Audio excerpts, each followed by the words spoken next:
अपचन, करपट ढेकर, पित्त, बद्धकोष्ठता यांसारख्या तक्रारी आपल्याला वारंवारच होत असतात.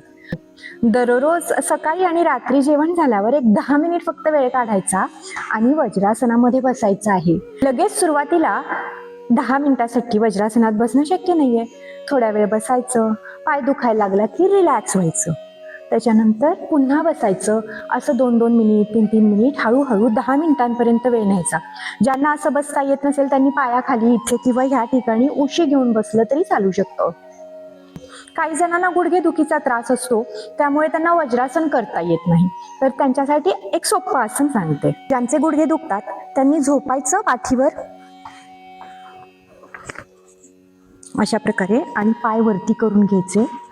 दोन्ही पायाचे घट्ट पकडायचे, हातांनी मिठी मारायची. अपानासन. फक्त हे आसन जेवणानंतर करायचं नाहीये, तर जेवणाच्या आधी करायचंय. कमीत कमी जेवल्यानंतर 3 तासांनी हे आसन करायचं आहे.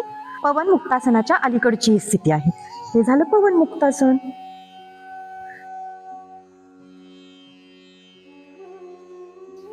अजून एक आसन सांगते. आसनाचं नाव आहे मलासन. जे जुनं होतं ना तेच खरं सोनं होतं. आता इंडियन टॉयलेट कालबाह्य झालं आणि आपण सर्वजण वापरतोय कमोड, पण उत्तम पोज हीच आहे. कमोड वापरा, पण दिवसातून 2 ते 5 मिनिटासाठी मलासन करायला विसरू नका. ज्यांचे गुडघे अजून साथ देतात ना त्यांनी हे रोज करायला सुरुवात करा. पचनाच्या सर्व तक्रारी बंद होऊन जातील. हरिओम.